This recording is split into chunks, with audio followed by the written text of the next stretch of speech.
This is a relay project.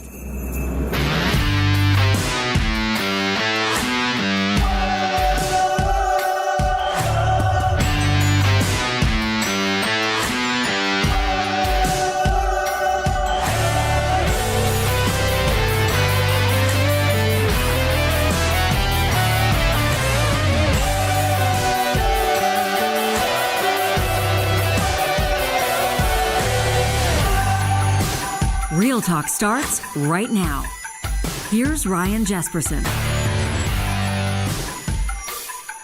Well, as the festive opener would suggest, courtesy of our resident DJ and technical producer, John Hicks, it's the time of year where typically we're reviewing the top stories. We're reviewing the headlines that resonated across the country and around the world. But typically through this exercise, as folks, workplaces, and families are winding things down, so to speak, we're looking back. We're not staring those stories square in the eye. We're not watching them develop in front of us. That is the case today. That is the case this year, where probably the biggest political story of the year, at least in Canada, is playing out right in front of us. On this episode of the show, we're going to check in with our good pal Mo Amir. He's the host of This is VANCOLOUR and obviously a respected commentator on Canada's West Coast. You've seen his show on Check, and he's agreed to join us to take a look at the stories that resonated with him through this year, the top ones. And I love this question. What's the story that's flying under the radar? What's the one that you're surprised more people aren't talking about? Of course, everybody's talking right now about the breakdown in the relationship between the Prime Minister and his now former right hand, his deputy PM, Chrystia Freeland, formerly the Finance Minister, who resigned just hours before she was set to deliver the fall economic update. Well, new details have surfaced, as being reported by the Globe and Mail. We'll get into them with Mo, but it sounds like then Minister Freeland, finance minister at the time, was notified via Zoom call by the Prime Minister that she would be replaced in that role, finance minister, with former Bank of Canada Governor Mark Carney. But here's the thing. That never happened. It didn't happen that Freeland still delivered the fall economic update like she was asked to do. Had some grim news there, by the way, some tough news to deliver. We're not going to be adhering to our forecasted deficit of $40 billion. It's going to be closer to 60. That's a tough pill to swallow and a tough message to pass along to Canadians. But Mr. Carney didn't show up either. He's not responding to requests for interviews from journalists, and everybody's wondering what on earth is going on. We'll go there with Mo in 30 seconds. But first, we want to let you know that this episode of the show is happening with the support of business career colleges, leaders in the financial training space since the late 1990s. BusinessCareerCollege.com is where you can find more about their Certified Digital Asset Advisor. That's a designation for financial professionals and senior advisors that are working with the next gen, the younger investors, the up-and-comers that have interest. 3/4 of them say they do, in things like cryptocurrencies, decentralized finance, NFTs, and the like. You want to know what you're talking about? You want to be able to give good, informed advice to your clients, so you're going to want to make sure you get this Certified Digital Asset Advisor designation. You can learn more about it by searching for CDAA, the CDAA designation, at businesscareercollege.com. And keep a little money in your pockets. The promo code Ryan20, all one word, Ryan20, will take 20% off the investment you make in your career when you sign up today at businesscareercollege.com.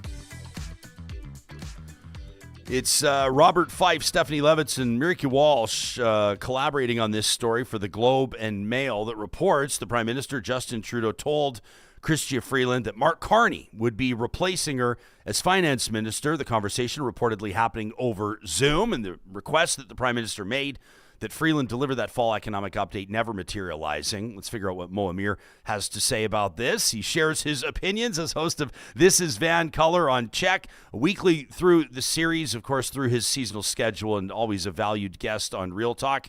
Joining us bright and early from the Pacific time zone. Mo, good morning to you. It's nice to see your face. Good morning. It's Jespo and Momo in the morning. Let's do Yeah, I this. don't mind it. We might be a decent FM tandem. We get Infamous actually giving us the music, and we'd have something to talk about. This is Absolutely. I this. got a bone to pick with you, though. Oh, I out of the mean, gates. Okay. yeah. You introduced me very kindly. You said I'm a respected commentator or Yeah. personality or whatever it Yeah. was. Yeah. Yeah. Yeah. So respected that you won't send me any merch, Ryan. I want one of those hats. Oh, I saw jeez. it in the preamble there. Those look great. When Yeah. do I get one of Well, as those? soon as you ask, and now you've asked, did you put it on your list? Now it's on your list to Santa, and Santa's got what, about a week to pull it off, Mo. So we'll see what he can do. But the next time you join us, I'll send you a This Is VANCOLOUR mug in exchange. yeah, I We'll like trade. that. The merch Yeah. exchange works. We used to ship basically everything we had merch wise to now Senator Charles Adler, and it was one of our favorite things to watch, Johnny. I think it was like every different Monday that Adler would show up, he would have like a different look on the brim of the cap. Like sometimes it Yeah. would be the flat brim when it first arrived, and then the slow curve, and then he just went like hard farmer, like the hard farmer V on the brim, and it suited him well. We were hoping to see the Real Talk snapback cap make an appearance in the red chamber with aboard the senator's head, but we haven't seen it yet. 2025 goals. Let's do 2020. it. Yeah. The crazier things have happened in Ottawa, man. This kind of an interesting development. As mentioned, we open with it in this episode being reported by the Globe that Chrystia Freeland was informed via Zoom a few days before she resigned that she'd be replaced by Mark Carney. Kind of interesting, maybe less interesting or least surprising that she resigned, but also, where's Mark Carney? Nowhere to be seen. Not returning phone calls. Never took the role. Never took the gig. Never took the role. How are you wrapping your mind around the story? Yeah, a Zoom breakup is wild, right? It's like we're not even in COVID lockdown times. That seems a little harsh to do to someone who is so loyal to you. So I did find that somewhat surprising. I guess politics is a ruthless business, and so Zoom is, I guess, an acceptable forum to break the news to someone. I guess it's also an acceptable forum to be like, "Oh, my Wi-Fi is cutting out. I'm sorry, I can't hear you," and then just like click it off. But ultimately, yeah, the big question for me out of all of that is, yeah, where is Mark Carney? Like, we're not hearing from him. I guess that was the expectation. He would come in. Did he have cold feet? Was this thing really kind of signed, sealed, and delivered, and he backed out, or was it not fully hashed out? I wish I had more insights or an inside track to give you, but I think that is the big question. And I don't know if we're going to get any answers anytime soon. Yeah, it sort of looks. I mean, it leaves the prime minister in an even tougher spot than he was already in, which is saying Yeah. something. And Trudeau canceled all of his year-ender interviews, right? Like, I think that was probably going to be one of the big questions is like, okay, well, we're hearing this. How come it didn't happen? And so added to a lot of this mystery and speculation, we won't really even get to hear from him, or he won't even necessarily be held accountable from the media in terms of what happened. So I don't expect any more details to come out of this until 2025. Yeah, I think like he's being held accountable in the sense that everybody has an opinion and everybody's piling on. Quite frankly, I think it's 13 at the time that we're talking. The number is changing almost hourly. The number of Liberal MPs that have called for their leader to resign. Obviously, there's political opportunism at play, right? Like, I mean, Bloc Québécois says Trudeau doesn't have a mandate. The Conservatives, by way of Pierre Poilievre, are calling it the chaotic clown show. Some good alliteration there, demanding his resignation. But what opposition leader doesn't want to see the resignation of the governing leader? So we'll maybe take that one with a grain of salt. But this is an all-out feeding frenzy. It looks like this one's gaining more ground. If it is a feeding frenzy metaphor we're using, the attackers are finally able to sink their teeth in, like maybe they haven't been able to with the prime minister before. What do you think changed? Why is this actually working? Yeah, I don't know if much changed aside from the actual resignation from Chrystia Freeland, but I think this is a culmination of just the loss of faith in this government. And it's built up over several years, I would say, but especially accelerated over the last year. And when we talk about kind of big stories in Canada, I would put this at the top of my list of just the general public, certainly people within the Trudeau caucus, losing faith in the prime minister to be able to lead this country. I mean, this government and this administration has not got a win in forever. I mean, you tell me, when was the last time they dropped something that was heralded as good news across the board? And I just don't see it. You have uh, losses in by-elections. You have an economic outlook that is very dire. And you contrast that to the United States, where they're very excited, and there's a lot of Americans who are very bullish on the American economy, whereas I don't think we have the same thing here. It is just a widespread systemic loss of confidence that goes beyond the rhetoric that we've heard from Pierre Poilievre for years, and I think is very much the reality of how people are feeling. Okay, so you ask a question almost rhetorically, but let's actually endeavor to answer it together. And I'll keep an eye on our live chat right now. Mo, we've changed our offering since we last talked to you. You know, we now stream live on 7 different platforms presented by California Closet. Oh, really? Yeah, okay. so we can get comments from people that are watching on Instagram and LinkedIn and all. It's really fantastic. Yeah, I can get shit posts on 7 different platforms. Yeah, amazing. People can tear you a new one from 7 different angles, which is absolutely fantastic. But let's endeavor to answer the question you asked. What was the last big win for this government? I'll go first, and this is off the top of my head, and I might be missing an obvious one, and I guess it's a bit of a subjective question, but I would say probably the big like 9-figure affordable housing announcements that they were making in kind of a Western Canada municipal tour. I remember the Prime Minister, he made announcements in Vancouver, he made announcements in Edmonton and Calgary. Each one of those, off the top of my head, was, minimum sort of 120 million per city that the feds were kicking into some affordable housing builds and trying to get those done as soon as possible. That was one that I think was getting some relatively favorable press. Obviously, it drew the ire of Alberta Premier Danielle Smith at the time, who didn't like that the feds were dealing directly with municipalities. She actually was prepared to introduce legislation to stop that. But when it comes to wins or perceived public wins for the Liberals, that's probably one that pops to mind for me as most recent. What about you? I'll be completely honest. I don't even know. And when I asked that question rhetorically, I think I was just asking you to name me one. I don't know if I can pick one from the last year where it was seen as a big win. I mean, even what you're talking about announcements. There has been some delivery of, certain projects here and there, I guess, but, it's very easy to make announcements of how many $1 billion are being spent here and $1 billion are being spent here and whatever. But at the end of the day, are Canadians feeling those results on a widespread basis? I think there's a very strong case that our quality of life has actually deteriorated over the last 5 years. And so I don't know if there are any wins. And I'm being completely honest that I just don't see anything from the Trudeau government that I could point to and say, yeah, that was awesome. And I actually wouldn't qualify quote unquote announcements as a win. Yeah, no, it's fair. I don't know. I'm just checking our live chat, powered by Park Power. Ackhead is in here, says, I'm going to be real mad if they don't even send me my $250 check after all this. Ackhead, I hate to tell you, you're not getting your $250 check. Although I don't know, because it was Freeland, apparently, reportedly. This is all reportedly. Freeland's not going on the record. She's not doing interviews yet. I mean, whoever gets that first interview, it feels like it's going to be like Oprah that gets the first interview. But whoever the Canadian Oprah we is. want it. Yeah, we want it. Yeah. Whoever the Canadian Have you put in Oprah. your request, Ryan? Have you asked? Well, actually, we have. Yeah, and we Good. have a request for the Prime Minister in as well. But for whatever reason, Mo, I don't think we're getting that interview right now. I don't know. It's just weird. I don't think we're getting it. But Freeland was the one that basically said she was halting the $250 checks and was not a supporter. She called it of the GST holiday a costly political gimmick, like you said. But with her out of the picture, who knows? Maybe they still roll it out. I doubt it, though. I wouldn't get my hopes up. I mean, I guess a win is that we do have, for a short window, we have GST off certain things. I recently just took, on Monday, took my crew out for dinner.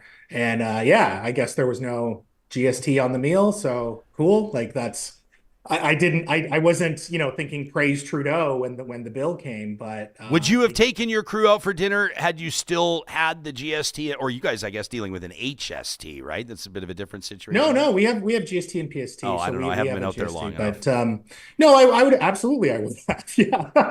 I'm just what kind curious. of boss do you take me for, Ryan? Yeah, I Come know. on. I got to put you on the spot for my own purposes. But no, but I mean, the point being, like, this type of thing. It's a 5% swing for most people on some of these purchases through the holidays. And so, kind of the idea being that a bit of a break, a bit of a tax break, a bit of a break on the finances, a bit more money in your pocket typically means that more people will kind of get off their wallets. More people will spend with a bit more confidence. More people will spend maybe a little bit more than they would have been able to before, or celebrate a bit more, or feel a little less pressure through the holidays. I mean, that's the entire premise of the entire thing.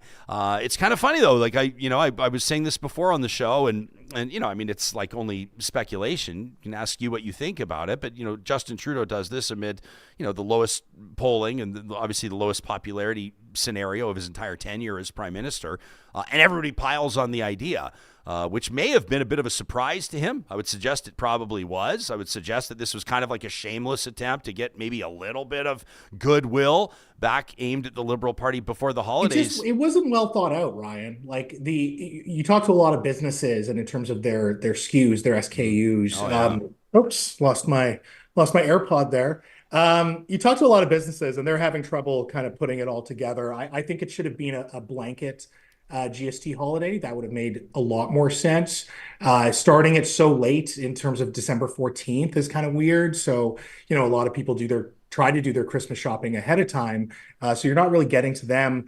Again, it wasn't, people will take the tax break, but it wasn't seen as particularly popular. So I think the reason for that is, one, the unpopularity of this prime minister as it is, and the larger systemic problems that we have. And then two, just the limitations of this quote unquote GST holiday. Yeah, Tammy's watching us live on Facebook right now on our live chat powered by Park Power, your friendly local utilities provider. She says, it was an asinine idea, to say the least. All the GST vacation does is create a whole lot of work and inconvenience for businesses. And we've heard Tammy's message from a ton of different people. Mo, I was sharing with this audience. We even had some of our sponsors, some of our Real Talk partners reach out to give us kind of a firsthand idea of what it meant for their teams that were working on their SKUs. And of course, their payment processing, creates a bit of a headache for them. But here's my question to you. Pierre Poilievre's been campaigning on Axe the Tax for the longest time. Didn't support this from the Prime Minister for obvious reasons. Why would he? It's his job to oppose, and he's got to convince Canadians that absolutely everything that Justin Trudeau does is a chaotic clown show, like he said yesterday. But if Pierre Poilievre, in his first holiday season as Prime Minister, if Pierre Poilievre, early in his tenure as Canada's next Prime Minister, I'm getting ahead of myself obviously, were to slash the GST for a period of weeks or months, do you agree that people would applaud it, people would celebrate it, he would say promise made, promise kept, even if it was the exact same thing?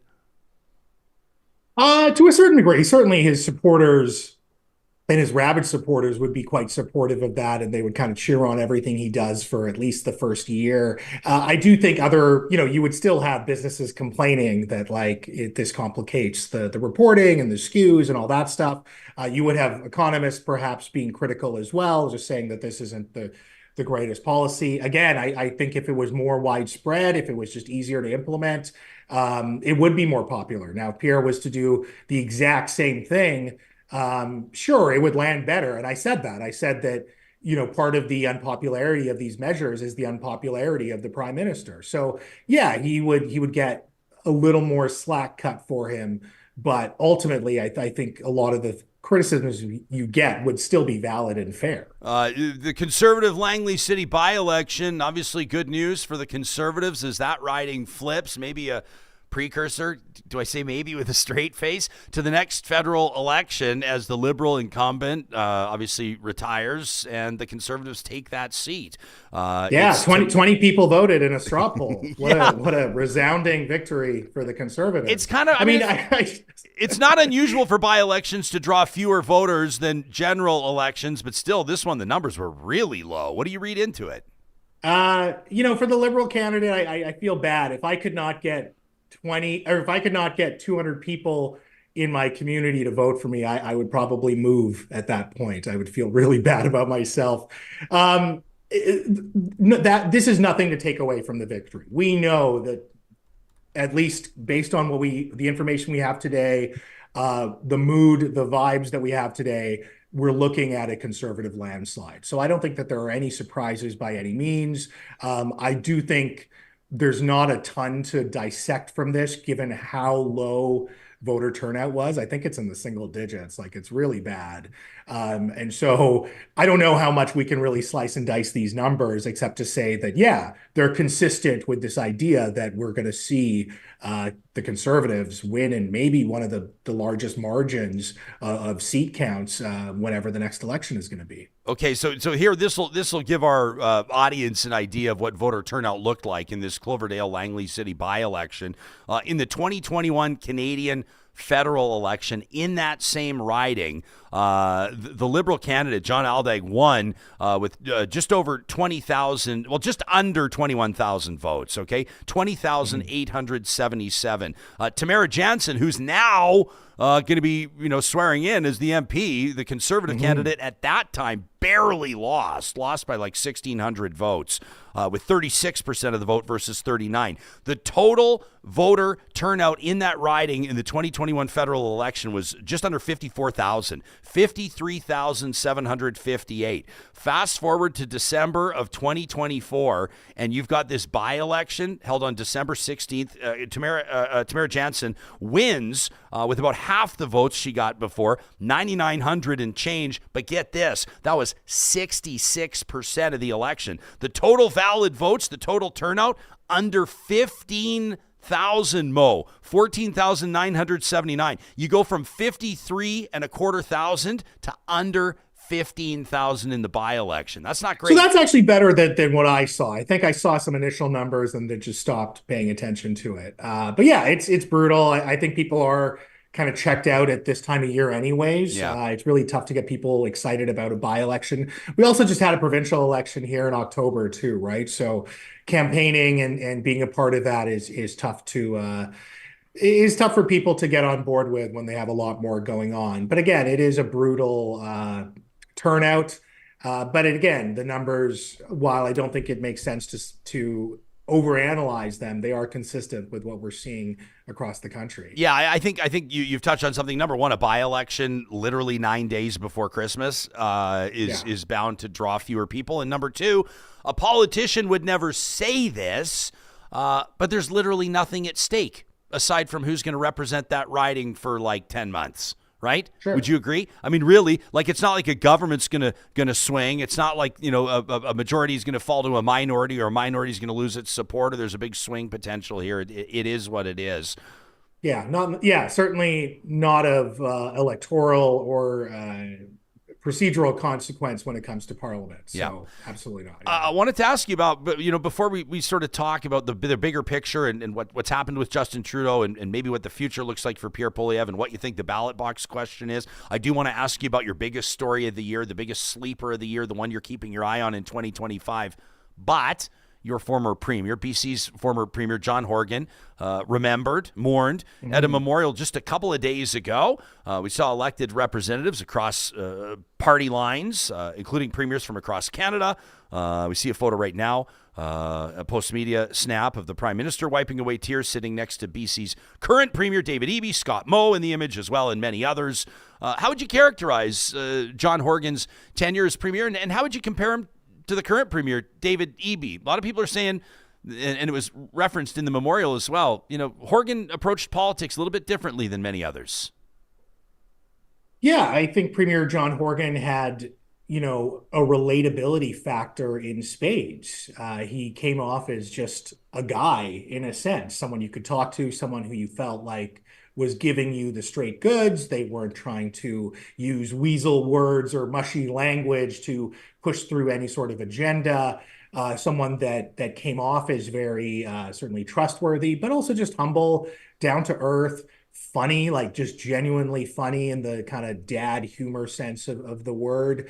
I think as a politician and as a leader, will be fondly remembered for fiscal responsibility in terms of the NDP and kind of breaking that mold. I think he'll be remembered for being the premier during COVID when it was a very difficult time. And again, kind of making or at least leading the party when it became a political powerhouse. I mean, the BC NDP have been in power in BC since 2017, and John Horgan obviously presided over a majority of those years, winning two elections in particular. So I think he's going to be fondly remembered both within the BC NDP caucus and BC NDPers in British Columbia, but then also from the widespread public. He was very much beloved. He kind of, did the Seinfeld going out on top. He was still a very popular premier when he chose to step aside and not run again. And so I think he has a great legacy. I think for Premier David Eby, who is a lot more cerebral, who is a lot more careful in what he says.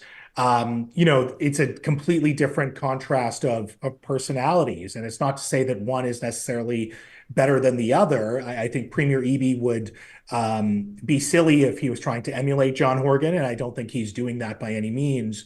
But certainly heading into much tougher times, I feel like Premier Eby doesn't have necessarily that groundswell of support, popularity, admiration, even though he just barely won a provincial election, that John Horgan probably had throughout his premiership. Yeah. Hey, I don't know how well you knew Premier Horgan. I know, you'd obviously have an opportunity to chat with him, et cetera, in your line of work. Were you under the impression that had his health not been presenting his challenge, had he not been fighting for his life, quite frankly, do you think he would have stuck around? Like, did he indicate whether or not his retire? I know he cited health reasons when he walked away from politics, when he retired, but do you think that was the only reason?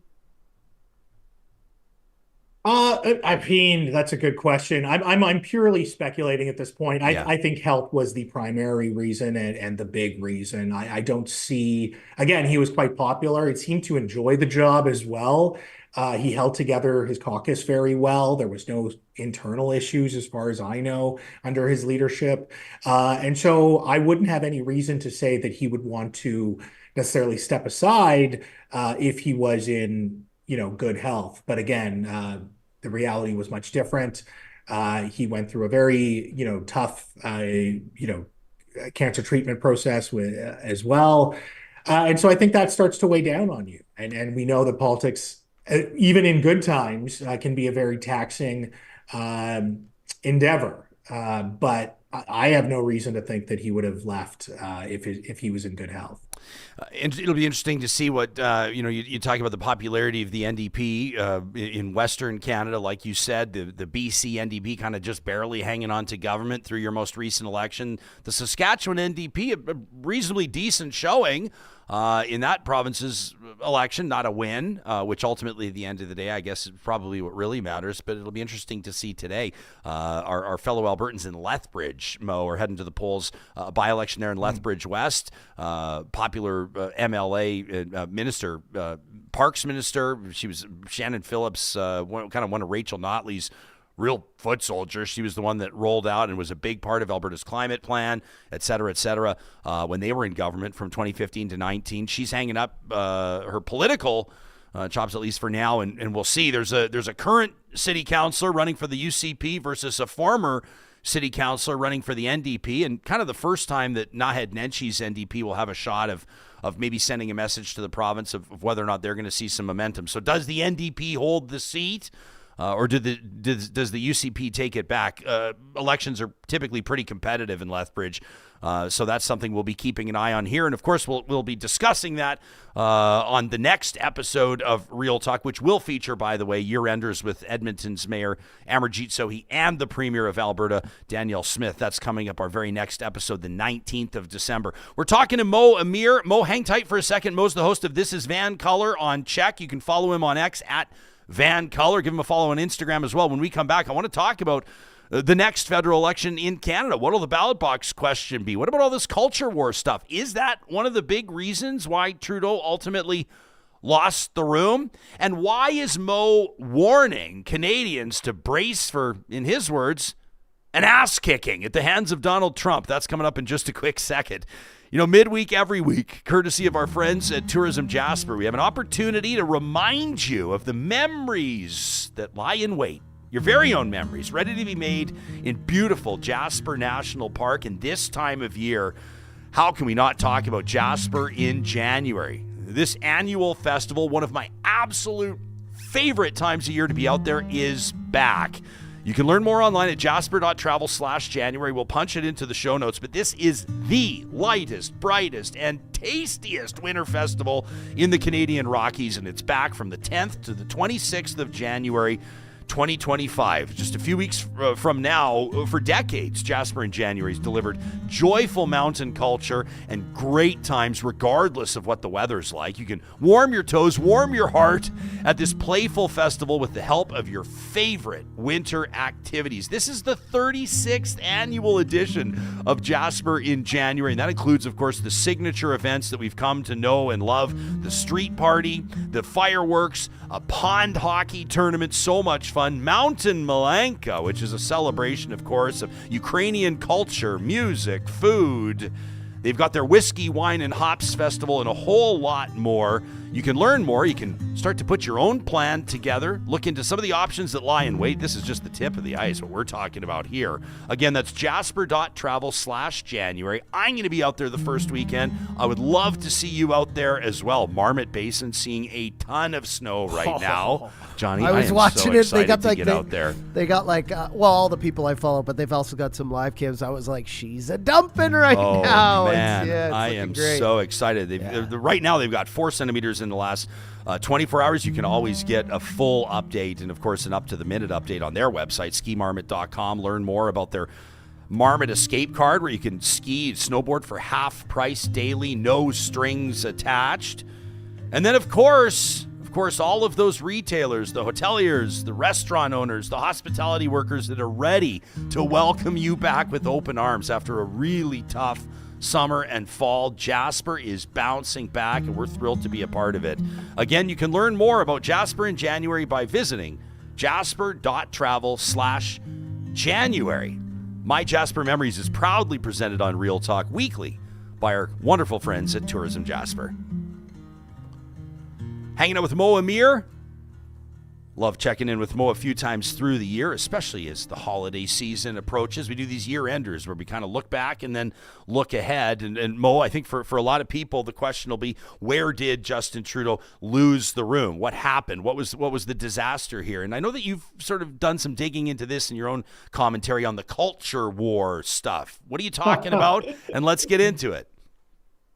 Yeah, I mean, I feel like there's this common narrative that you're going to see in the media of like, they focus too much on identity politics, and they didn't focus enough on serving Canadians. I think the first half of that argument is false, and I think that the second half is true. I don't know if we're necessarily seeing a right-wing backlash or a conservative backlash, as some people would like to say. I think that most Canadians really reject a lot of this culture war stuff, and there's a refocus from Canadians on bread and butter issues.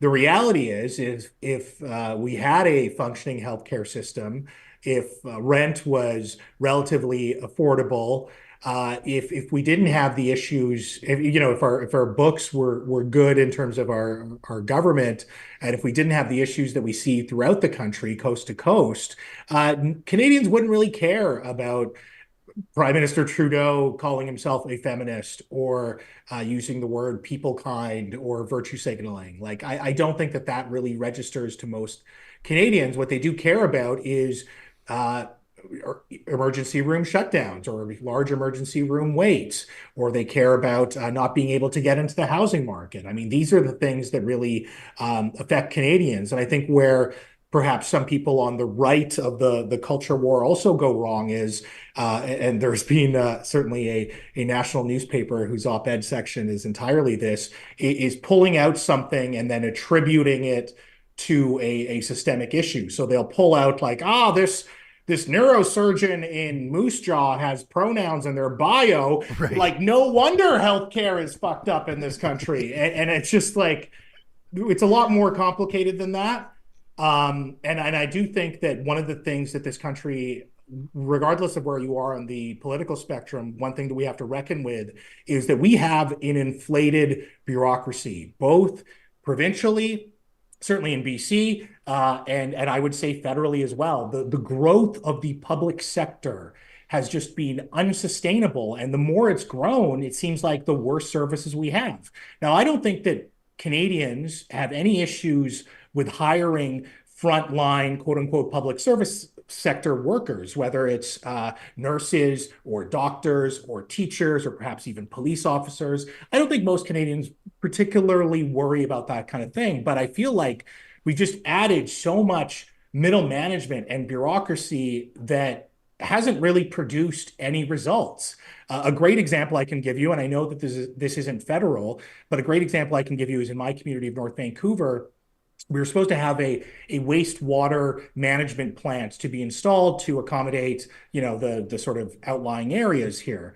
It was originally pitched at $1 billion in terms of its budget, which, okay, seems reasonable because Victoria, another, urban area, got theirs done in under $1 billion. So $1 billion sounds fine. And then a couple of years later, we're being told, no, it's going to be $4 billion. And the reasons we're given are like, the cost of materials went up and labor went up.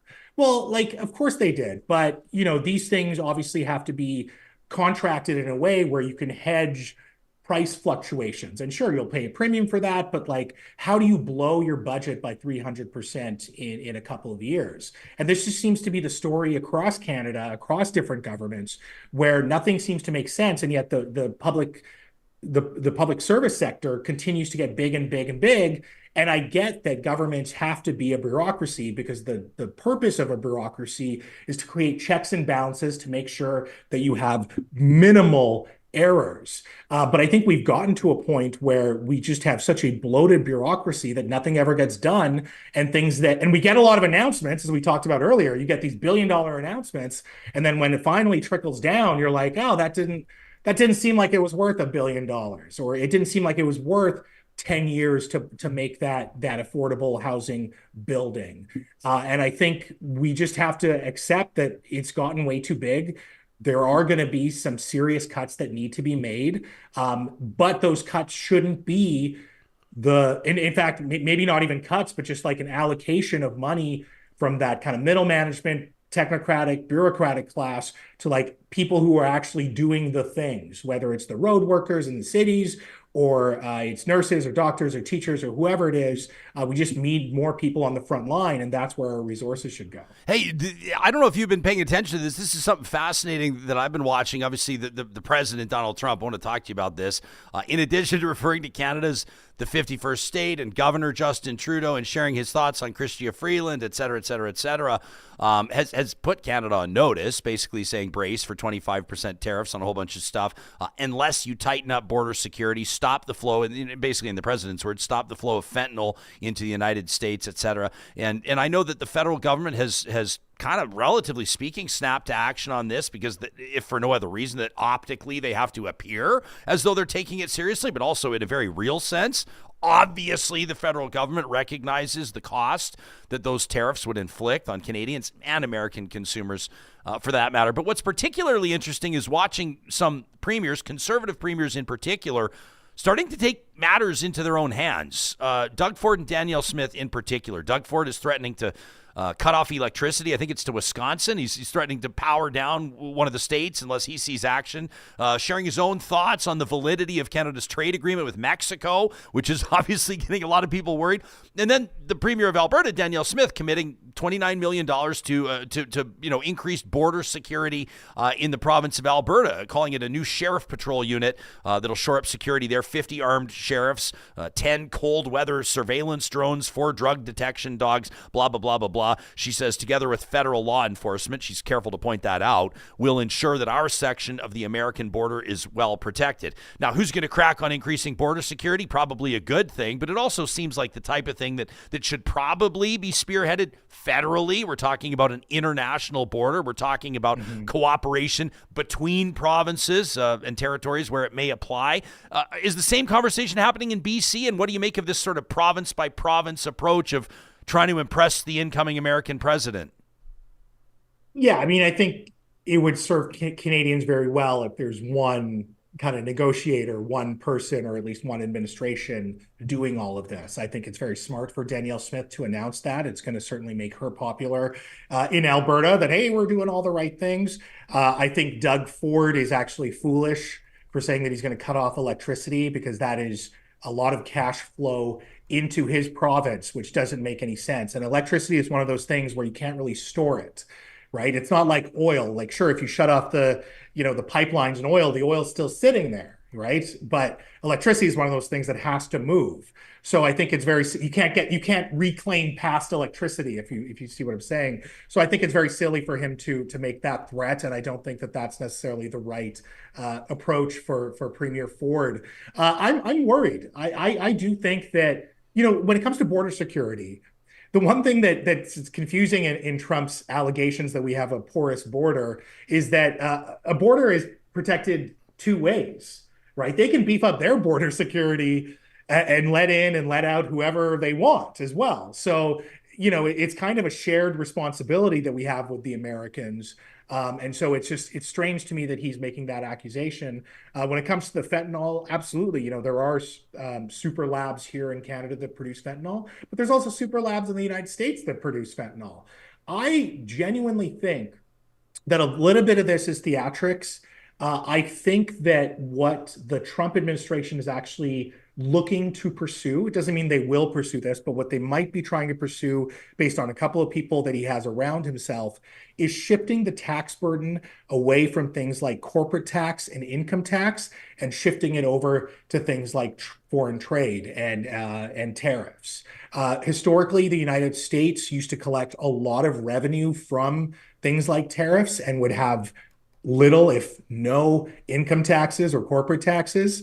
And so there may be a shift there where then Trump can go back to Americans and say, look how much I reduced your personal income taxes or your corporate taxes, and then kind of making up for it from the tariffs and then maybe some government cuts as well. So in terms of how Canada plays it, I think we're in a tough spot. I think we have to obviously cultivate very good relationships with Trump. It didn't help when you had Prime Minister Justin Trudeau lament how, the Americans didn't elect their first female president when we've never elected a woman prime minister either. So, there's obviously a bad blood there in terms of a very petty rivalry. And we know that Trump takes petty rivalries very seriously, and he won't let those go. But I think ultimately Canadians need to have a united face when it comes to negotiating with Americans, but also recognizing that we don't have a ton of leverage here. And I hate to say that, and people say, oh, that's unpatriotic or whatever. It's not. It's just the recognition that they can do whatever they want. And there's very little we can do about it. And it makes things far worse if the American president really does not like our prime minister. Yeah, fair enough. You welcomed one of Canada's most watched YouTubers, JJ McCullough, to your show a short time ago. People can check it out on YouTube, check it out online, obviously on your social media platforms as well. But you dig into the question with him, and fair to call JJ a conservative commentator, right? You ask him, or you get him to lay out what Trump's trolling of Canada actually means. What was JJ's take on it? Well, his take was mostly talking about the reaction that we had in Canada. And he was talking about some of the online reaction from younger Canadians wondering, like, yeah, why aren't we the 51st state? What makes us so different? In terms of what Trump, and again, he's just saying that there's a dialogue created online, certainly among a lot of Canadians about the relationship with us and the United States. And we can't be, I'm not saying we should become the United States. I don't think JJ's saying that either, but this reality that countries do ebb and flow in terms of their cooperation, in terms of what their borders look like, in terms of what trade looks like. This is always very fluid. You can look at the EU as obviously a great example of something like that. In terms of Trump and what he's doing, it's the old adage of you take Trump seriously, but not literally. So, of course, they're not going to be sending up the military here to annex our country by any means. But I think it's Trump, particularly taking jabs at our prime minister, but then also just kind of, flexing his muscle that we're the bigger country, we can do whatever we want, and that's going to be his attitude. And we know that that's his attitude. I mean, there was an example that was brought up in that interview that Trump in his first administration talked about, why don't we just buy Greenland? Like he just threw that out there in the public, and people had a laugh or whatever. But it just goes to show perhaps the hubris of this president, and the forcefulness and the stubbornness that he might have, especially given that he can't run for another election when it comes to certain diplomatic relationships. Yeah, it's going to be wild to watch, knowing that he can't run again. He's got 4 years. He's pretty much any president, day one acts fast. But you get the sense that his will be particularly fast, particularly decisive, probably some malice. I think that, people are waiting and watching to see what's going to happen with the January 6th pardons. That's obviously going to be a fascinating story to watch and the like. So something obviously we can only speculate on it right now. Let's get. But I will say, Ryan, I just will say, like, Americans for the most part seem to be pretty optimistic about President Trump, and that's just a general feeling you're having. Obviously, there are some Democrats or never Trumpers that are very worried, and I think they may have some valid reasons to be worried.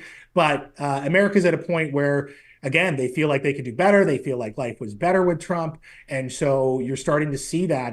Certainly in terms of industry, where there is a bullish feeling of the incoming president-elect. Okay, we have a question for you from Ms. Katie in our live chat powered by Park Power, but I'm not going to get to it yet. I'll tell you what it is, but I don't want to hear your answer yet. She's wondering, does Mo have anything positive to look forward to? Is Mo optimistic about anything in 2025? Don't answer that yet. We'll end on that. That's a great thing to end on. You can send us into the rest of our day with something positive to focus on, but I think we've stated, at least I've stated, in my opinion, what the biggest news story in Canada for 2024 was. And I did want to look back. I did scroll headlines. I did try to make my way through the year because our memories are fleeting. Our memories are short. And oftentimes we forget about this thing when the next thing pops up. But I really do believe that the biggest story in Canada this year is unfolding right in front of us right now. What about you? The biggest news story in Canada this year, what is it? Yeah, in terms of actual news story, it's this. But again, I think the larger news story is just the deterioration of confidence in the Trudeau government. And it's both widespread among Canadians, but then internally, clearly within the Liberal caucus. Okay, the biggest global news story, biggest news story in the world this year. Now, this is obviously saying a lot. You've got Russia and Ukraine. You've got what's happening with Israel, Hamas, and Gaza. Obviously, the tragedy there. It's an absolute disaster. There's a lot going on. The biggest global news story this year, what is it? Trump. That's just it. It was a crazy political comeback that he had. The guy was kind of in the political wilderness January 6th, 2021, after all of that happened. You look at assassination attempts, you look at the last minute switch out with the Democrats. There was a lot. It's just a crazy story. That has to be the biggest story. He's clearly putting a vision to be a transformative president, both within his country and in terms of the world order. So that has to be the biggest news story for me. Okay. I'm curious to see how you'll answer this one. What is the news story you are most surprised is flying under the radar? What's the biggest story that really nobody's talking about? I think in Canada, it has to be the Hogue Commission, which was on foreign interference in Canadian politics. It just didn't seem to hit the same way. I mean, even when we had the tenant media Russian, disinformation stuff that came out that involved Lauren Southern and Lauren Chen, I feel like we learned a little more about that, but we didn't follow the Hogue Commission as much as perhaps we should have. Or maybe it's the Rocky Mountains that's blocking that news, but we learned a lot of interesting things from that. We know that there are foreign actors that are trying actively to interfere in our politics. We know that the primary foreign actor or country, I should say, is China. I think that we have to talk about this. And the fact that we had a whole public inquiry or commission about it, and we haven't really had recommendations on what should be done, and there doesn't seem to be a ton of political will of, how do we stop bad foreign actors from interfering in our politics, is concerning. I mean, if we're talking about sovereignty, we have to have these safeguards in place. We have to be working towards protecting ourselves from foreign interference to ensure that it truly is Canadians affecting change and affecting their governance. So for me, it was the Hogue Commission that I feel like we didn't pay enough attention to. I 100% agree with you. I was talking to a friend the other day off camera, talking about, asking the same. I'm a geek with stuff like this, Mo. These are the questions I ask people over lunch, and I she says to me, what do you think was the biggest story of the year? And I said, well, I think, the collapse of Justin Trudeau's confidence, the confidence of his party. Freeland hadn't yet resigned at this point. So, boy, that just adds more fuel to it. But then she says, how is nobody saying the foreign interference story? She was sort of like just absolutely baffled. And it is more of a story as well. I mean, like you saw reporting, what was it? I think less than 2 weeks ago, that there was foreign interference allegedly in Patrick Brown's leadership campaign. No one tying it like directly to Pierre Poilievre, but reportedly Michelle Rempel-Garner had been contacted about her support for Patrick Brown. She's refused to take questions on it. We still have the opposition leader Pierre Poilievre refusing to get security clearance on this, which I think is obviously going to become more of an issue into January and then into the spring when Liberals and others start to hammer away at him at that, I guess to try to save some of their political asses next election. But I agree with you. I'm surprised that story hasn't had more people's attention and hasn't landed more loudly across the country for sure. Yeah, I mean, there was even some, I don't think it changed the results, but there were certainly attempts and there was some evidence for foreign interference in BC's provincial election recently. We covered that on my show with Sam Cooper, but again, it was just something that no one was particularly talking about. And it's not, I think people get their back against the wall and go, oh, you're saying that, the election was rigged or it was this. And it's like, no. We're just saying that these elements exist and the public has a right to know what our institutional defenses are from this type of foreign interference and what we're doing. And is our government aware? It's not accusing anyone of being a Manchurian candidate or anything like that. It's just people have a right to know what's happening within our borders and what we're doing to stop it. People can check out your interview with Sam Cooper, investigative journalist with the Bureau, on YouTube. Or, I mean, you're available on a ton of platforms, just like us, Mo, and of course on Check as well. Are you on Blue Sky? Are you on Blue Sky? Oh Ryan? man, no, I'm. Well, I mean, technically I am. Like, I went in and I got a placeholder account. You know what I mean? Yeah. Just so I could like secure my handle. It's not the same. But I'm not. No, I'm not on there. And I don't know, man. I'm assuming you are. Listen, it's not. I am. But Real Talkers are letting us know they'd like to see us on there. I just feel like, and this is kind of, I guess, sounds like I'm making excuses because I'm making excuses. But I can't. I'm trying to right now be like put out LinkedIn appropriate content on LinkedIn, and then we're trying to do really great posts on TikTok that are obviously, fit the vibe of TikTok. And then our Instagram content's different than X. And then we want our Facebook audience. And I'm just kind of going, I don't have the bandwidth for another one. But you're on there. You're convinced it's a thing. I don't know if I'm convinced. I'm on there. I don't post as much. I think Twitter or X is still my primary. Yeah. So please follow me on X or Blue Sky at VANCOLOUR. I mean, that whole thing is like a full-time job, right? To be on all the platforms. So I just try to post where I can. I do the same thing with LinkedIn and like stuff that I think is appropriate there. I'll post there. But ultimately, I feel like your people find you eventually. Yeah, 100%, dude. Let's go to Ms. Katie's question as pitched, as posed in the Real Talk live chat powered by Park Power. She wants to know, I'm paraphrasing now, Ms. Katie, do you have reason for optimism, or is there anything you're excited or positive about heading into 2025? Leave us with something good here, Mo. What I will say is, with everything that's going on in the world, it's very easy to doom scroll. It's very easy to feel like everything is broken and everything is going bad. What I would recommend to people, especially if you're, addicted to news or Twitter, or if you're in the media yourself, like you and I, Ryan, is make sure you're able to take a step back and be grateful for what you have. And that could be family, that could be your friends, that could be your health. Really focus on the good stuff you have, because it is easy to fall into those holes of just pessimism and depression. And I'm sure that for most of your audience right now, they have something good in their life that's going on. And even if it's just the one thing, latch onto that, because, we do still live in a great part of the world.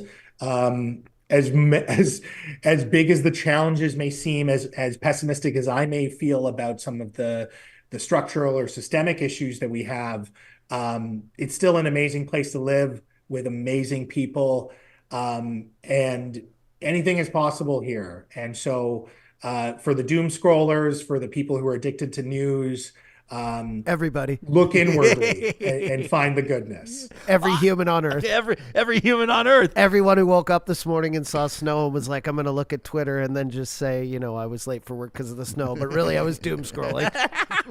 This feels like personal testimony from this show's producer. I don't know.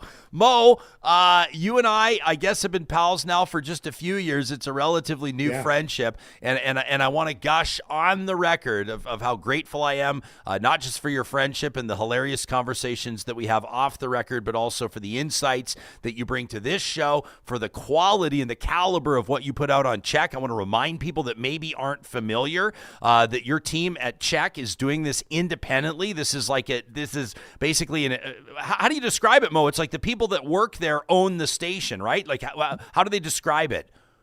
Yeah, it's an employee-owned television station that's regional here to British Columbia. And I believe it was the very first employee-owned television outlet in North America. It was going to go out of business, and the employees kind of rallied together and were able to buy it. And, Check is amazing. We focus so much on local content, local to BC. We got some great shows with myself. We have former BC Finance Minister Carol Taylor. She's got her show Journal.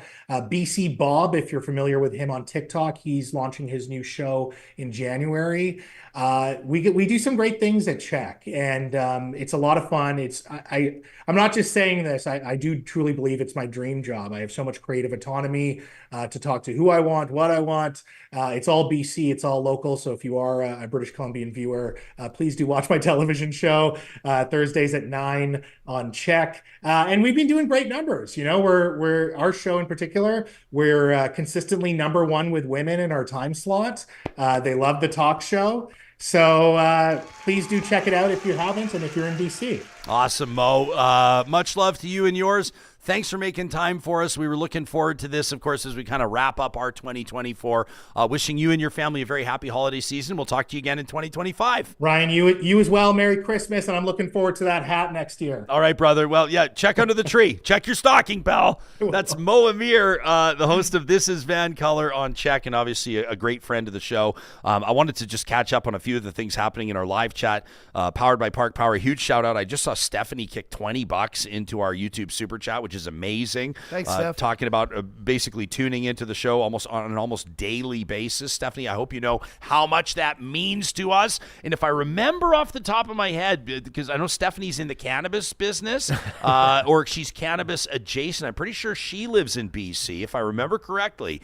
So there you have it. Maybe another new audience member for Mo on This Is VANCOLOUR. And then we want to give a shout out to Travis as well, who kicked in $5 into our YouTube super chat. Thank you, Travis, for helping us stock the beer fridge. I love this. Travis, this is kind of like a positive reflection presented by Kubi. Travis challenging everybody, go post your bright spot for the day. On a day like this, people may listen to this 6 months from now, John, when it's like, 25 Celsius and sunny, but today's a bit of it's blowing snow and wind. It's like minus 20. It's a bit of a downy day. Is weather. Yeah, so I like what Travis is doing there. And hey, look at this, Amy Kama in our chat. Amy, great to see you. Hey, thanks, Amy. She's watching us live from Manitoba on YouTube. She says, I'm lucky to live in Winnipeg, where we still have our local newspaper, the Winnipeg Free Press. Shout out to the Free Press. Shout out to Winnipeg. Love that ink on the fingertips. Yeah, I sure do. There you go.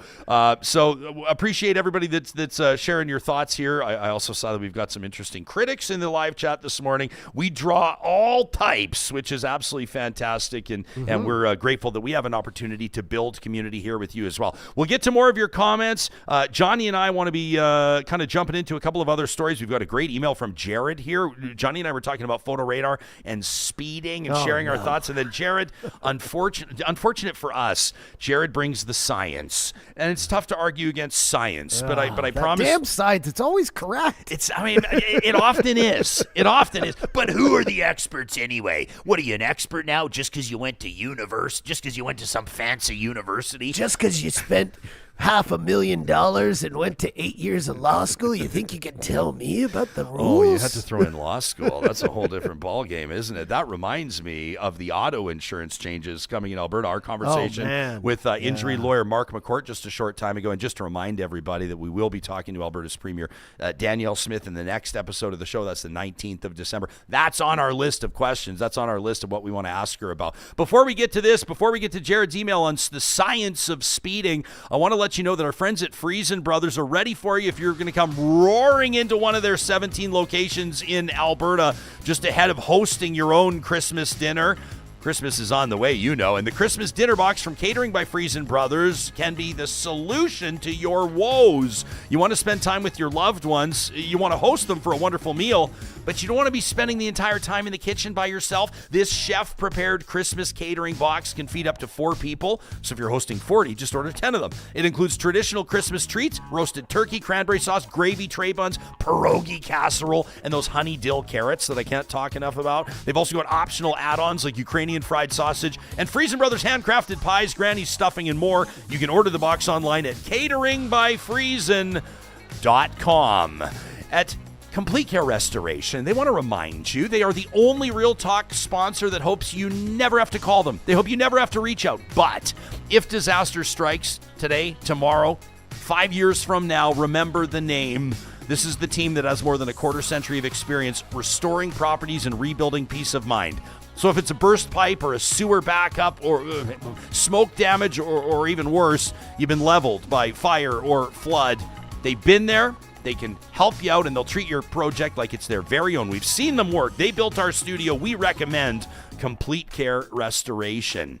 At California Closets, they're ready for these last-minute bookings. I love the idea of putting a little certificate under the tree, letting the loved one, your life partner, know that you're going to be going to hang out with a California Closets designer. Go check out one of their design studios in the Metro Edmonton, St. Albert region, down in Calgary. They've got you covered. This is where you can see what they can do with any budget for any space. California Closets is the best in the business at custom closets, systems, and solutions for the entire home. How about a new garage for the family? Love putting that under the tree. You can request your free consultation. Check out more on their projects. You can see the finished products, photo by photo by photo at californiaclosets.ca. And at Athabasca University, they know this is the time of year they're going to be receiving more inquiries, more applications as folks get ready to turn over a new leaf in 2025. For you, it could be a new career journey. Maybe you just want to learn a little bit more about the world around you. Maybe you want to do a program or a course or a full-blown degree. There are dozens and dozens and dozens and dozens available at Canada's Open University. And the best part about it, you select your own path. They embrace accessibility and flexibility at Athabasca University, including with their MBA program. You can learn more from alumni testimonials on the website, why people are choosing Athabasca University and why it could be a perfect fit for you. You'll see them online at athabascau.ca. I like this from Garth, who says, Garth says, if I had access to Super Chat, I think anybody can get access on YouTube, but he says, yeah, what are you talking about? Anyone can Super Chat. Yeah, he says I'd pitch in a few bucks for the Real Talk Jamaica retreat. Ooh. I think that's a wonderful idea, Garth, and maybe that's something we should look at seriously. That'd be nice. Maybe you've really made it as a show when you're like filling a chartered aircraft for a hot destination with like 100 of your most hardcore audience members. That's something that I think could be a lot of fun for us. Doobie is in the live chat says, when I'm thinking of Justin Trudeau, and Real Talkers, I don't know if you feel like I do that this is easily the biggest news story of the year in Canada, but Doobie is says, I wonder who's answering polls 2 years away from an election, or in this case maybe 1 year away, but who conducts those polls and why people report on them so much. And it's a very fair question, and it's an important question, but here's why people talk about them so much is because, number one, I think it's issues that matter to folks, and number two, because we always need something to grab our attention and fire us up.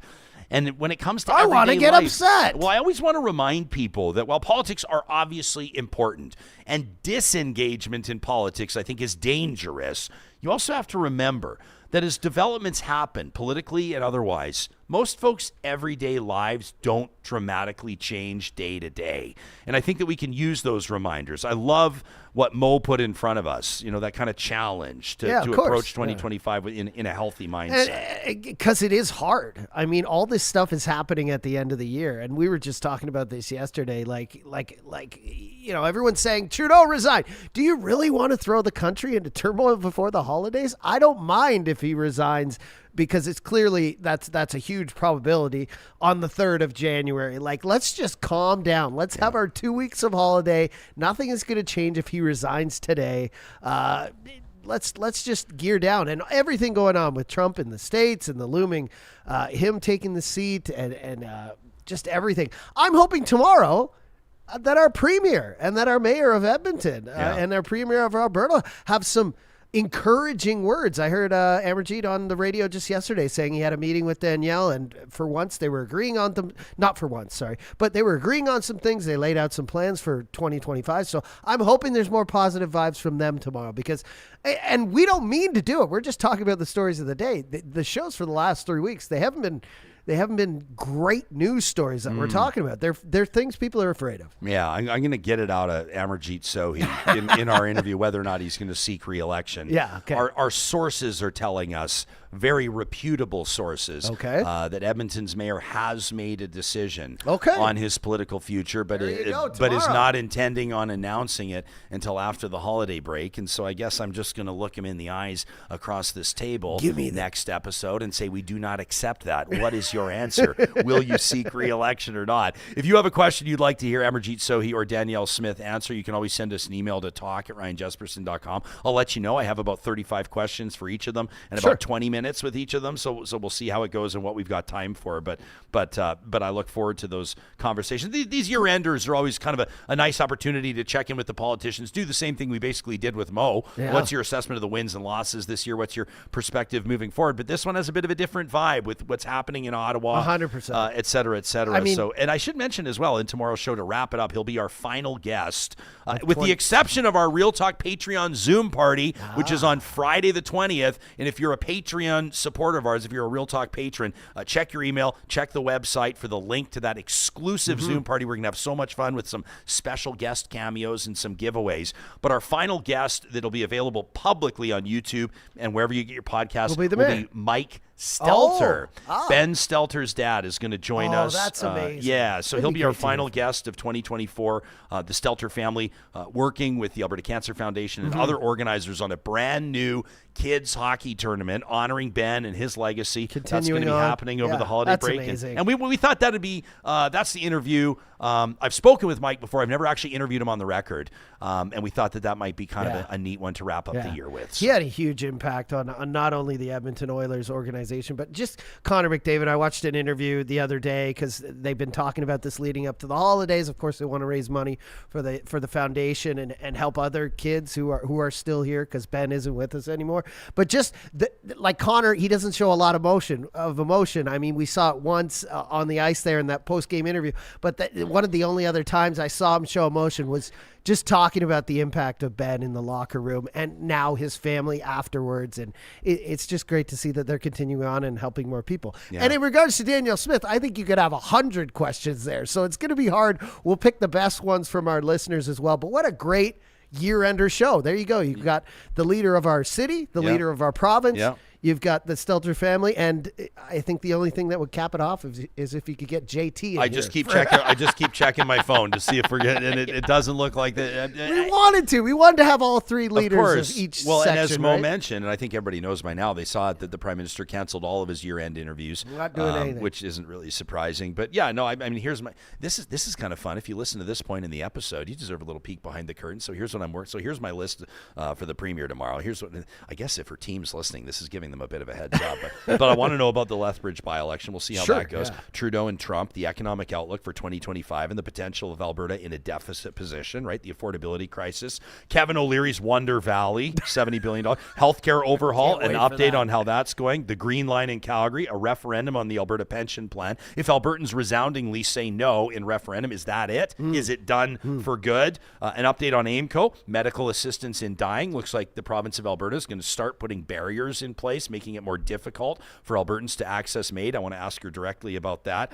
And then this Canmore Liveability Tax. Have you been hearing about this? Yeah. So the town of Canmore is taking action because, for a lot of people that have lived there for a long time but don't own property, and for a lot of people that work there and want to live there because they work in hospitality or tourism, like whatever it is, obviously a huge industry there in Canmore and Banff and that part of the Rocky Mountains. They can't afford to get a place there. Oh, my gosh. So talk about any ski mountain town. That's the story. 100%. You're absolutely right. And so the town of Canmore is taking steps to introduce what they're calling the Canmore Liveability Tax. And this will be kind of our first foray into this. We do have some interviews planned on this in January. How does it work? But so if you live in like Calgary or Leduc or Fort Saskatchewan, wherever, you can be an Alberta resident. You can pay Alberta taxes. But if you own property in Canmore and you don't live there for a certain number of days every single year, your tax bill is just going to go through the roof because they're essentially trying to cool their housing market, and they're trying to make it more affordable for longtime residents of Canmore, people that are working in Canmore. I'm talking about the people that aren't making neurologist salaries. I'm talking about the people that are, grinding it out. They're trying to make it more affordable for them, but there's huge implications for people that live in Alberta, that love Canmore, that have been going there for years, that have their, their secondary property, whatever you want to call it, kind of their vacation property. And it probably will have a real chilling effect, not just on prices there, but also on development, right? Sure. What are the developers going to make of this? Now, one of the things I want to say about this story, and I'm not going to get into it too much with Premier on this, I just want her take, we're going to try to get 10, 12 questions in front of her, but I understand that there's not a lot of sympathy for like the rich, right? So people will look at this and say like, oh, you paid $850,000 or $1.6 million, or we were out there as a family in Canmore, for about a week, just a few weeks ago. I saw a listing. I love cruising real estate listings just for fun. Yeah. Stuff I can never afford, obviously. There's a house currently for sale on Silvertip Golf Course for $8 million. Like that's a Whistler price, right? So I'm not saying that's average Canmore, but Canmore does have those properties. Of course, Canmore has a ton of like $2, $3, $4, $5 million properties, and people will say, well, if you can afford a $5 million property, then you can afford the extra taxes. Like, boo-hoo, we don't feel sorry for you, and I understand where that comes from. But for the average family that works hard, that's saved, that's squirreled away funds, that's been smart with their money, that invested in a place in Canmore because that's where they love to go on the weekends, and they're Alberta residents, is this really the type of thing you want to do? Is this the type of thing that makes sense? So that's a story we're going to get into. If you're an audience member from a mountain community, if you're an audience member from Canmore, we would love to hear from you, to talk at ryanjesperson.com. Alberta girl wants me to tell the Premier she's still waiting for her colonoscopy. That sucks, by the way, Alberta girl. I get it. Those wait lists, especially healthcare, especially, I don't know the reason for it. You don't have to share it, but like if, a lot of people are kind of in the back of their mind going, gosh, I hope that what I think this is maybe isn't that thing. And you need some clarification. You need a lab result. Alberta girl says, please ask when the system will get on track for high risk monitoring, or do we still have to wait until it's too late? Listen, I feel your pain, Alberta girl. And that absolutely is something that that we'll ask about. Shout out to James. Thanks for $10 in the YouTube super Hey, chat. happy holidays, He James. says this is the last chatterbox he'll be tuning in for. He says, so thanks and Merry Christmas. We hope you mean for the year, James. Yeah, come and not on. for good. Yeah. Got an interesting email. You and I were talking about photo radar. The province of Alberta is winding it down in a lot of spots.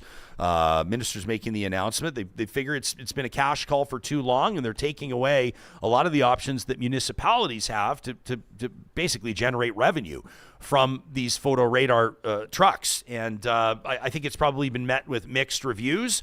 Obviously, some of the experts, including police chiefs, are saying that it will probably increase injury accidents and fatalities. Municipalities are saying that it blows a big hole in their bottom line. They're going to have to find a way to replace, in some circumstances, tens of millions of dollars. Mm-hmm. And then you have guys like John and I who think it's a wonderful idea because we get photo radar tickets all the time. I think you could say it's more than me and you. Like, yes, all those things are pressing issues, and I agree with all of them. Nobody wants to see more people hurt. Nobody wants to see people speeding through school zones. I don't think anyone wants to do that or tries to do that.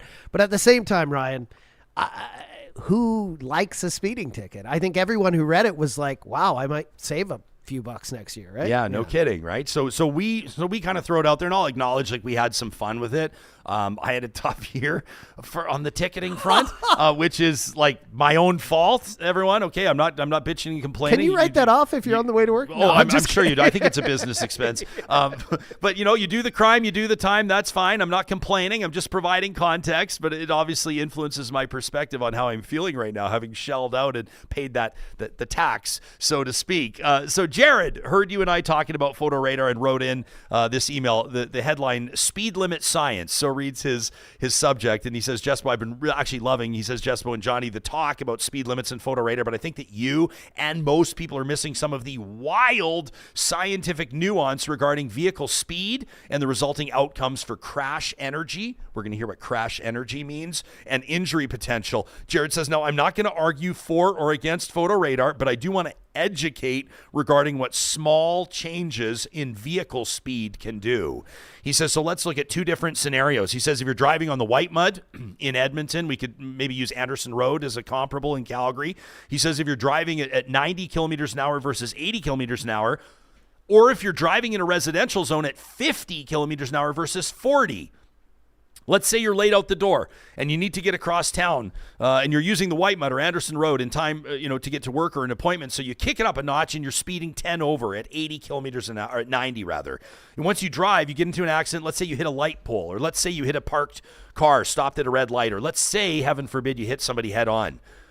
He says, Jared, your 13% increase in speed, okay, from 80 to 90 doesn't seem that big. Johnny, we often look, I don't know about you, but most drivers figure that if you're 10 over, that's allowed. People would figure that cops aren't allowed to pull you over at 10 over. Oh, no. Right? Everybody's allowed to go 10 over, right? I think the radar dings you at 9 over. Yeah, you figure. So Jared says your 13% increase in speed doesn't seem that big. It's only 10K over the limit, but it increases your stopping distance by 20%, and it increases the kinetic energy of your vehicle by 27%. He says you should all remember that from high school physics. Buddy, I don't remember anything from high school. He says you're less likely to avoid a collision, and plus, if you hit one, you're going to enter that collision at a higher speed. He says so 27% more energy may not seem like a big deal, but this is where you're wrong. He says, look at these vehicles. We'll describe it for the podcast. He says, and this is showing in miles per hour from 50 to 56 miles per hour, the equivalent approximately 80 to 90-ish.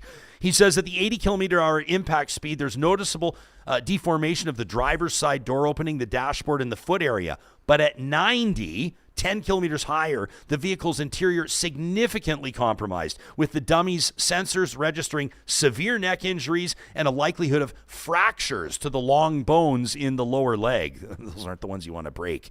Jared says, so I know which car I'd rather be in, and this is just me being a selfish asshole. He says, I like my neck and legs in one piece. And remember, Jespo, you may be a great driver. Thank you, Jared. He says, but there are plenty of idiots on the road who will get you into accidents or black ice patches that could make that call for you. He says, let's say you're late out the door and you need to get on the white mud, so you're traveling through a residential zone. You step on the gas a touch and you speed at 50 kilometers an hour through your neighborhood over the limit of 40. He says, let me make this personal. You hit a child you know. maybe your nephew, maybe your best friend's son on their walk to school. Maybe they weren't yet in a school zone. In this scenario, let's put the child just outside the stopping distance at 40 kilometers an hour. He said that would be 26 meters away from your vehicle. At 40, you stop just in time. The scariest part of your day, but you'll forget about it after a couple of months. At 50, you will still be going at least 41 when your vehicle hits that child, and the risk of that child dying is somewhere between 25 and 70%. Jared says, if you want a nightmare scenario, this is it. And I don't even know how we would begin to justify to anybody why speeding by 10 kilometers an hour in a residential zone is okay. And he says, and here's the kicker. Driving 40 kilometers an hour instead of 50, it's not going to cost you time on your commute. He says it'll literally be a difference of 30 seconds. So Jared says traffic safety, I know it comes across as kind of a weird topic that can be hard to understand. People lose focus when we start throwing the numbers at them, and the speeds may sound close, but the consequences are wildly different. He says it's kind of like compound interest. Humans are really bad at understanding it. He says, no, I'm not going to sit here and lecture people on what traffic measures work best to ensure that people follow posted speed limits or what measures work best for society.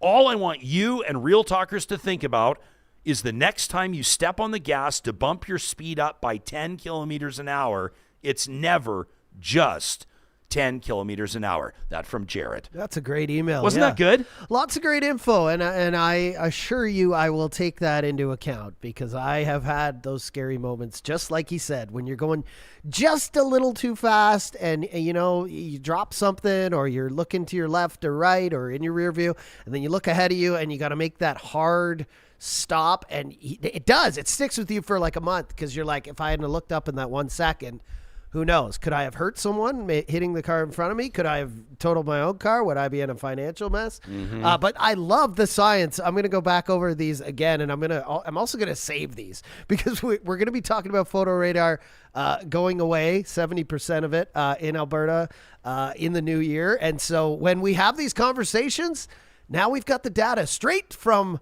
science. 100%. 100%. And I know that a lot of you are sort of sharing your personal thoughts on this. Like Garth's wondering, well, what does this have to do specifically with photo radar?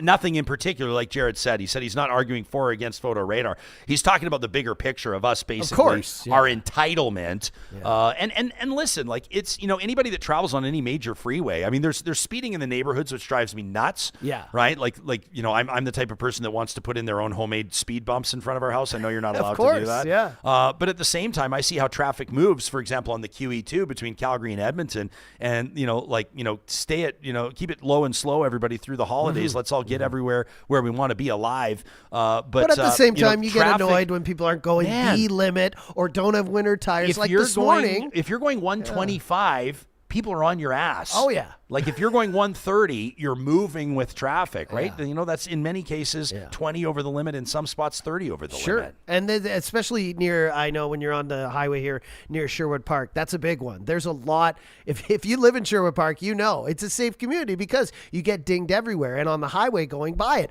it's always like that, Ryan. I mean, I'm in the fast lane because I'm obviously going downtown. I'm cruising by Sherwood Park and I'm going 110, and guy behind me in a truck, and not to get guys with trucks, but is going 120. So I speed up a bit and then he speeds up a bit, the person in front of me. All of a sudden, everyone's going 125, 130. And when we go over 130, I'm like, all right, I'm just going to get in the middle lane because this is a bit too much. But what are you supposed to do when car in front of you and behind you is doing that and the other lane to you is blocked? So I feel for people, but when we're talking about communities, I told you this on the show, they're literally a block from my house. I can see the sign flashing red every single day is a no over 30 school zone, right? Yeah. So every day when I leave, I'm going slow by there. But I do see those people that you hate who I'm like, they don't even care about this fucking sign. I don't hate the people, John. I hate 45, their behavior. They're going 50, and I get it. It's 7 o'clock. Maybe kids aren't at school, but who knows who's in that park? Who knows who's crossing the street late at night? It can happen fast, who worked man. at the school, right? It can happen fast.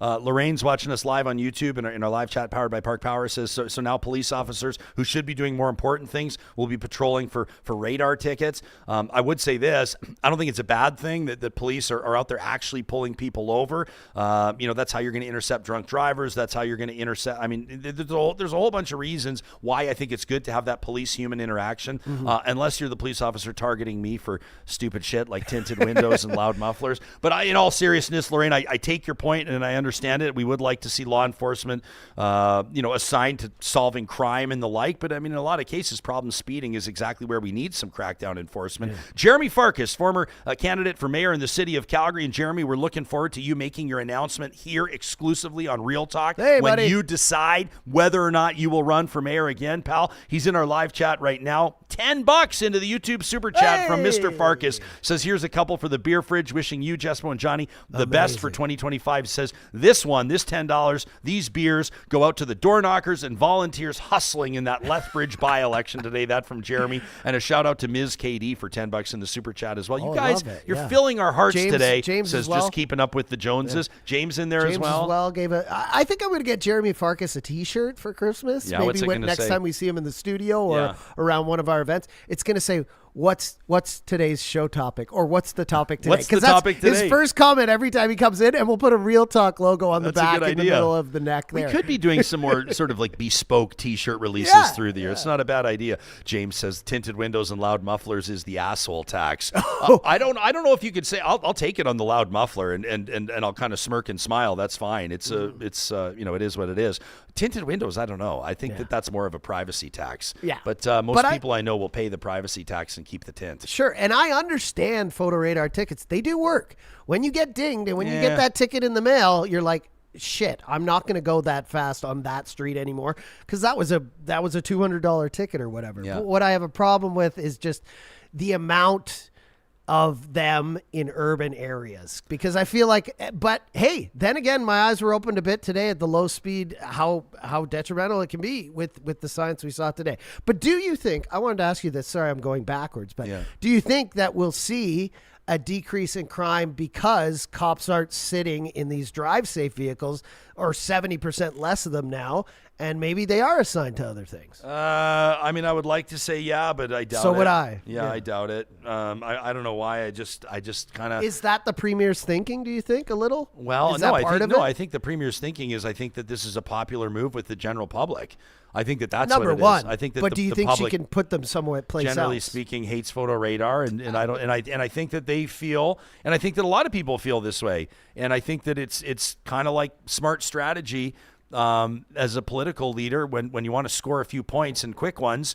I mean, it's called populism. That's, Doug Ford does it. Danielle Smith does Tax it. Others holiday. do it. Like, well, I mean, although that one blew up in the Prime Minister's face. But everyone's this trying is one it. where, like, we saw the feedback. I'm not going to go back on my rant on photo radar, but people don't respect when it's, you're coming into a city and it goes, from 110 to 90 to 70 to 50. And then you've got the photo radar on the overpass nailing people the second it goes from 90 to 70 and just cashing in. Like, that's not in good faith. But if you have photo radar in a playground zone, keep it there all day. That's what I think. Yeah. And I think that, you lose when you lose sort of the sense that the general public agrees that what you're doing is for the right reasons, right? If they look at a photo radar truck or a vehicle in a playground zone, they go, okay, that's good. Obviously it's going to slow people down where there's kids. Who's going to complain about that? But when you see it on like a secondary highway or a big freeway in the cities, like we've seen on the Henday, like we've seen on Calgary Trail, like we've seen in Calgary as well. I think that's where you lose the public, and I think that that's what the Premier's touching on. But I don't know. Maybe we'll ask her about photo radar tomorrow. You gotta be kind of, with interviews like this where there's you got 15 minutes, 20 max. They say 15, we make it 20, and then they'll cut the feed. I don't want to spend too much time talking about stuff that nobody cares about. So, we'll obviously look forward to that interview. That's coming up tomorrow on the show. We have an update on a story that we discussed yesterday. Plus, I want to give you a heads up, something really exciting coming up with the Real Talk Pond Hockey Classic. That's on the 1st of February. But first, I want to let you know, and I know they're going to be there because they're the defending champions of the Real Talk Pond Hockey Classic. Team Kubi Energy, amazing sponsors of both our Pond Hockey Classic and our Real Talk Golf Classic. Both for charity. Kubi wants to remind you that if you're keen to start 2025 on a new foot, a new opportunity, you're looking for new employment, check out the careers link on their website, kubienergy.ca. They keep the pace fast and the beer cold from their offices in Edmonton, Alberta, Kamloops, and Lethbridge. A lot of talk about Lethbridge today. Providing the latest clean energy systems and solutions for homes and businesses. You can check out their work. You can get in touch with their team and learn more about employment opportunities that exist today at Kubi Renewable Energy. And we also wanted to put this on your radar. Our friends at UCAN Youth Services are partnering up in the city of Edmonton with Southgate Mall. It's a magical holiday journey from November 18th. That's when it kicked off all the way through to January 7th. It's Enchanted Illumination. This is your chance to come say hi to the UCAN team. They're going to be there this Saturday, which is a great opportunity to connect with the team that we're really proud to be partnering with from 10 a.m. to 4 p.m. at Southgate Mall. You can learn more about how they're putting community first, how they're supporting young people, and how you can get involved. You'll find them next to the American Eagle. Purchase a balloon to help support their youth. They have this really cool balloon initiative, and they're hoping to raise some much-needed funds to support their programs. You can learn more about UCAN Youth Services by visiting ucan.ca. And John, we'll just mention it now, our Real Talk Pond Hockey Classic. It's coming up the 1st of February. That's a Saturday in the city of St. Albert. What a day. The reason why I really want to pump it up right now, you go to ryanjesperson.com, you click on the events link, and you click on Pond Hockey. That's where you can get the registration link. Well, we've got room for, I think we have 13 more teams available, a maximum of 6 skaters. This is our partnership with the Canadian Progress Club out of St. Albert, proudly presented by Molson Canadian. Over the years, they've raised almost $1.5 million. But get this, room for sponsors and volunteers too. If you get your team registered, John, by the 31st of December at midnight, if you get your team registered before January 1st, you're going to qualify to win our early bird prize, which is 6 drink rail tickets to go see the Edmonton Oilers host the Toronto Maple Leafs. What? That same day, the 1st of February. It's the hottest ticket in town for sure. This is Connor McDavid versus Austin Matthews. You're going to be sitting with 5 of your friends on the drink rail. And by the way, we're going to get you there from the Pond Hockey Classic to the game in a limousine. That's right. You can qualify to win 6 tickets and a limo ride by registering your team before January 1st. That's the Real Talk Pond Hockey Classic, proudly presented by Molson Canadian. Check out the events link at ryanjesperson.com. And a cheese pizza just for me in the limo. Nice Kevin McAllister reference. I like Happy that. holidays. I like can't that. wait. It's been a great year. And I just wanted to reference again, like we want to shout out not only the people who have been in our chat on all these new platforms we're on, LinkedIn, Instagram, X, Mixler, Facebook, TikTok, and yep. TikTok. But also, like, our Spotify. For some reason, we've always had a bigger following on Apple Podcasts, but Spotify, I mean, we doubled. 55% yesterday. You were showing the numbers. Yeah. So we want to shout out specifically our Spotify listeners today. Thank you for coming together and coming out of nowhere, coming out of the woodwork and doubling our listeners on there. Yeah, 100%. We appreciate criticism. Don't mind it. I think it makes the show more interesting. T-Mac-D on the live chat watching us on YouTube says, Ryan, do you understand why tinted windows are illegal? Yes, I do. Says pedestrians should be able to make eye contact with drivers when crossing the street, but I guess some people are just too cool for basic safety.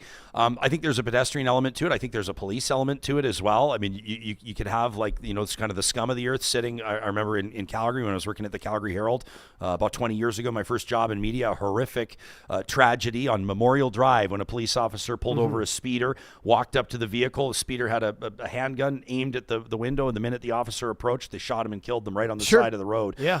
Police officers do need to be able to see into vehicles, and I understand why tinted windows are illegal. 100%. I'll say just a couple of things. Number one, lots of things are illegal on a sliding scale, and there's some gray areas, and a lot of times if you know the cost of not adhering to the law and you're willing to pay the price, then you pay the price. Speeding is another example of that. Number two, when I'm pulled over, I roll my windows down so they can see in. And number three, quite frankly, when you're recognizable and you don't appreciate being recognized in traffic and you've maybe had a bad experience or two, you get your windows tinted and risk paying the fine. So that's my personal personal story. I understand why it is that way. I understand. I mean, I've heard some people talk about how, with some tints, when first responders need to break the window to help save your life, 100%. some tints will make it hard for that glass to break. And there's lots of reasons why. I get it. I'm just saying, explaining my scenario. You go with yours. So do I, and I agree with you. I was pulled over about 6 years ago with a friend who had like almost full tint, like half tint on the windshield, full tint everywhere. On the windshield? Well, just like half. On the like, top, like yeah. a quarter of it. Some people do that as well. Yeah. And the cop pulled him over, and he's a lippy guy, and he can afford to pay the fines because he's been doing it for a while. So he at the end of it, he said, "What's the big deal with tint anyways?" And I'll never forget the officer who said that. He said, when your son or daughter gets hit by a car, hit and run, and you run out of the house and can't see the assailant's face to give a description, you'll understand why tint is a bad idea. For sure. We got another email. I don't know if you want to touch on it here. This was one from Karen, who wrote in yesterday, a proud Patreon supporter. Actual Karen? And a Real Talk. Actual Karen. A proud Patreon supporter and a Real Talk viewer since day one. Hey. So, Karen, we love you already, just based on that. But she was touching on our conversation about this book about Chrystia Freeland that's going to be coming out. Let me, go ahead. You start. Well, I mean, no. I want to hear what she had to say. Well, okay. Well, here's the deal. So yesterday, in a developing story, Johnny lets us know that a Chrystia Freeland book that was set to be released in February is now going to be released on December 20th in time for Christmas, obviously in light of developments with former Minister Freeland's political career, her resignation as finance minister and deputy prime minister, and the like. Mm-hmm. And so you were sharing, I didn't even, to be honest with you, I didn't know that a book was coming out, but you were just putting this on our radar. Yeah, the book was being fast-tracked from February to Friday. And we were talking about what's in the book, blah, blah, blah. And then we alluded to maybe she's saying something in the book. I should have clarified, this is not an autobiography. This is written by someone else. It's an unauthorized biography is what it is. So there's not going to be stuff in there. Well, maybe there is. They probably referred to her on some things, but there's not going to, it's not written by Chrystia and a helped her. So this is from Karen, and we love this email. This is awesome. She says, guys, Chespo, Johnny, the two of you are talking about this book like it's going to be some tell-all or something. Because I was trying to wrap my mind around it as you're telling us about it. I'm going, hang on a second, like it didn't make sense to me, because if it is going to be the scathing tell-all and it was going to be released in February, was she going to pretend like nothing was wrong? No. And then we're going, but if it's not a tell-all, then why is it on Friday? And it just didn't make sense. So Karen says, you guys, it's not an autobiography. It's a biography, unauthorized, written by somebody else about her life. Sure. She did not write it, and she is certainly not rushing it out to coincide with events over the past few days. Karen says, I'm a huge admirer of Ms. Freeland and have cheered her successes in government. She's also an extraordinary writer. She says you guys should read her book, Plutocrats. Yeah, Karen says, I read it and was pleased to have her sign it for me before she became an elected official. Says you should all read it. Karen says, anyway, I know that all the news is like catnip to a current affairs shows like yours, but please, enough with the non-stop horse race stuff. And so I replied to Karen and I said, absolutely fair. Totally Thanks fair. for the heads up. up. We should have checked. But here's the thing. We come in here every day. We're like a newsroom. We see what's trending. That was one of the things we were trending is that. And I didn't say she was pushing it out. I specifically said the publisher, House of Hassani, I referenced them specifically that they had announced that it would be coming out Friday. And then we wondered, hey, why are they pushing this book out now? But obviously it's because of the popularity of the obviously the moves that were made. But yeah, we got a little wrapped up because, it was something we just heard about. It's just an interesting story, and we hadn't heard about it. So today we clarify. So we clarify. We appreciate the Real Talkers when you hold our feet to the fire. Absolutely. It's the smartest, most engaged, most informed political talk audience in the country. Can't you slip are anything past by them. a mile, which we're super grateful for. It is going to kind of suck, though, for that book to not have all this information at the end. You think that they wrote the there's like an epilogue that they wrote, and now they're just like photocopying like hundreds of thousands and they're just folding them in half and sticking them in the end of the book. Like, oh, and by the way, rush to publish. There was also this. That's another thing I was going to say is after I had time to think about it, and after we read this email yesterday after the show, and after I went back and dug a little deeper, because like I said, we found out about this 20 minutes before the show, I said, yeah, why wouldn't you put it out now? Because just like you said, all this stuff isn't going to be in there. So for it to come out in 3 months, I don't know how the selling on the book would do. So yeah, push it out now. Everyone's talking about Chrystia and Trudeau. make the money we can. But yeah, obviously this stuff isn't going to be in there. Yeah. You want to answer to something here? Tracy's calling you out in the chat. She says, I don't know why it drives me nuts. She says, but it drives me nuts that Johnny refers to all politicians by their first names. They earned their positions and deserve their titles, and not familiar references. Well, this isn't CNN. So I kind of like that you do. I can't say JT. I kinda like can't that say you do. Chrystia. I can't like say that you do, Pierre. Kamala. No, Kamala. You know what I mean? But you watch me when I'll interview him. It's obviously going to be His Worship, Mayor Sohi, right? Of course. It's going to be the Premier of Alberta. Every time whether I see people the like it mayor or not. in person at the Oilers playoffs, I always say, good day, Your Worship. Every time the Premier comes in I've here, seen you do it. I say, Madam Premier. You do. We're on a podcast, though, and we're talking freely. I can say their first name. You sure can. Cactus Sheriff, I'm going to keep banging this drum. Maybe people are just intentionally ignoring what I'm getting at. Cactus Sheriff says the tinted windows for privacy argument is hilarious. Not like there's a piece of aluminum on the back of the vehicle registered with the government. I don't know how many private citizens are running people's plates at red lights. I'm talking about being actually recognized in traffic. I'm talking about someone's. So Cactus Sheriff, like, if you don't have that experience, that's fine. I do. I make my own decision. You guys make your decisions on your own life. I'm big on people making their own personal decisions. Sure. You may have learned this on the show. And Cactus, I did see your inquiry earlier in the show where you wondered, will there still be a flamethrower tomorrow? You bet your ass. Is there ever going to be? This is going to be the final flamethrower of 2024, presented by our friends at the DQs of Northwest Edmonton and Sherwood Park. This is honestly, if I'm being, maybe aside from some special don't even exceptions, give them a snippet. these are our favorite. This is our favorite 5 minutes of every single week. Your hottest takes. These are all real emails to talk@ryanjesperson.com. If you need to get something off your chest, send us an email. You've got less than 24 hours, depending on when you hear this. Obviously, but that'll be Thursday, the 19th of December, our final public show of 2024.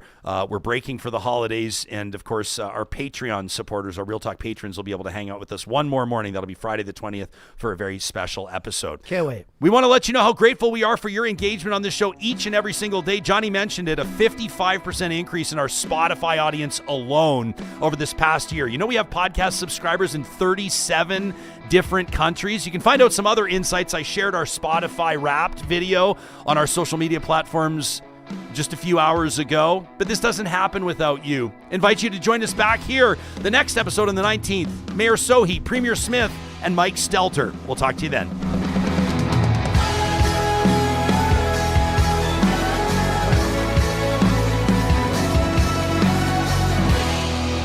Real Talk is hosted by Ryan Jesperson, executive producer Josh Dunford, technical producer John Hicks, general manager Katie Cook-Chivers, account coordinator Lawrence Derlego, human resources Lena Shepard, website design Mike Johnston, voiceover by me, Carrie Skelton.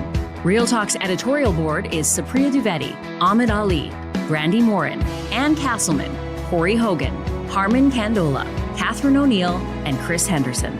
Member Emerita, Julie Rohr.